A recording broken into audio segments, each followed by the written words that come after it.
What's up, y'all? That is Seamus Ennis's version, or at least my best effort at Seamus Ennis' version of the Rocky Road to Dublin. Three-part slip jigs slash hop jig. It kind of goes well into a few hop jigs after that. That's the version we're going to be breaking down anyway. Stick around.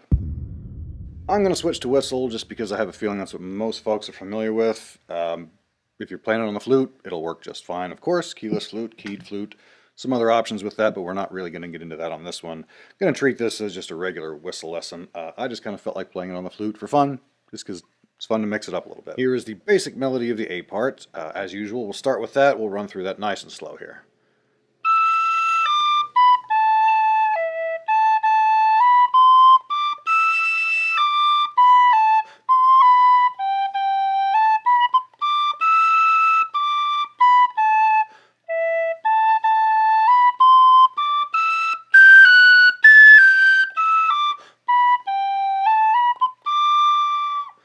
So really it's just the end phrase of that's kind of the different part. It's fairly repetitive, and good news, you'll repeat a lot of that bit from the A part and the C part when we get to that.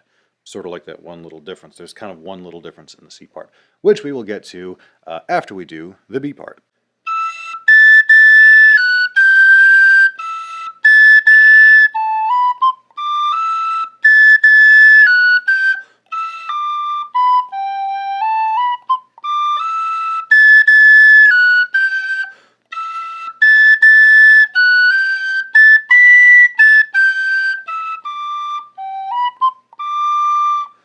Background to the C part. So hopefully you're able to pick that up. If you need to drop the octave in the second part there, feel free just to save your hearing. Let's carry on with the C part here. Again, fairly similar to how the A part starts.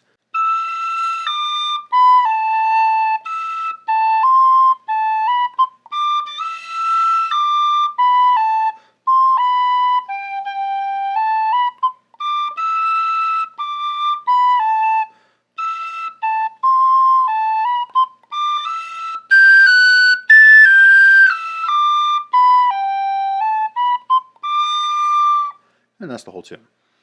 So a lot of notes, I suppose, but fairly repetitive, at least between the A part and the C part. Hopefully you were able to pick up on all that. Let's break down a few ornaments with it. I'm going to start off with a good roll on that E.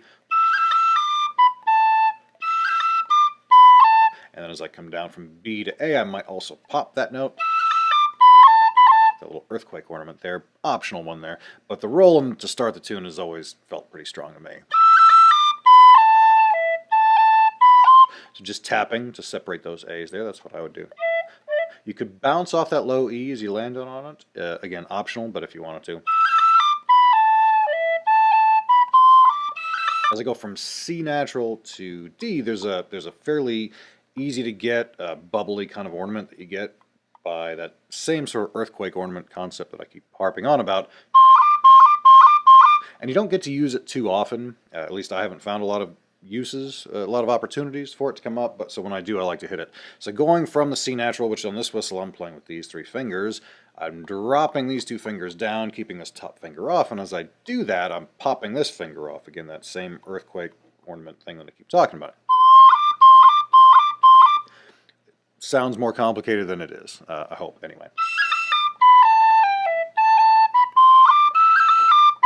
Same thing with the roll on E there. As I go from C natural to B, the C's on the whistle, to me, those are sort of the magic notes, because physics-wise, they just sound a little bit different, and you can do some kind of different things with them. So when those opportunities come up, I like to use them. And in this case, I'm sliding from a C natural to a B, which is a bit of an awkward movement. But if you can get it, it sounds kind of cool, and it really just involves a good stop between the C and the B. And then a simple light tap on the G to separate those.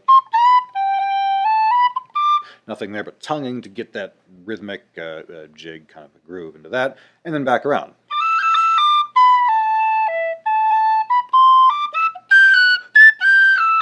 Now, that triplety part there is really just tonguing. As I come back to that F sharp, I'll double tap that sometimes, don't really have to.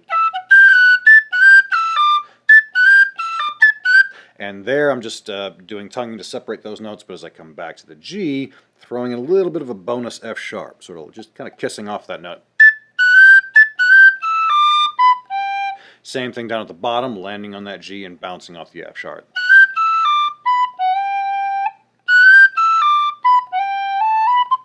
Nothing there that we didn't do the first time through. When we jump up into the second octave, I'm always going to be a little bit more cautious about my ornaments, just because they're not going to be quite as stable up there. So simple is generally better.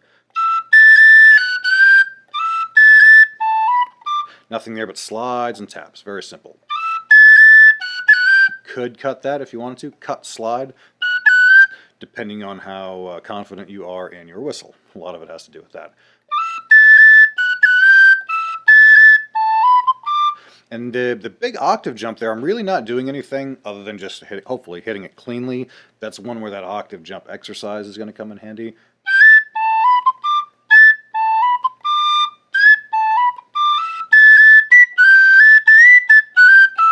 Nothing there except slides. Again, top octave, I'm trying to minimize my risk of breaking a note, so I do try to keep things fairly simple up there. Tonguing and slides and small taps. Same thing there as I fall down the scale, just bouncing off the note below it. So in this case, G. And then for the third part, it's going to sound fairly similar to what we did in the first part, but there's a bit of a notable exception. So that bit's the same. As I hit that sort of popping note going from the lower octave A to the second octave E,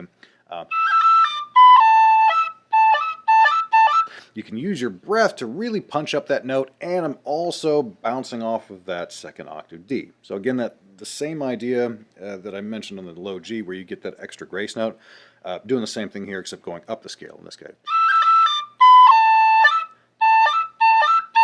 Hopefully you can hear that, how I'm just sort of kissing off that second octave D.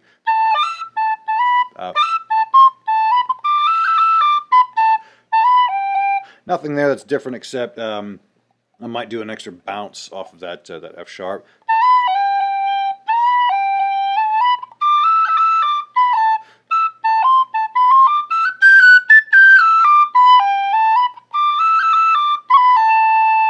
Same as we covered before to finish the A part. Not a whole lot different there. Hopefully a repetitive enough tune that you're able to get it without too much effort. Not as many notes to learn as you might think.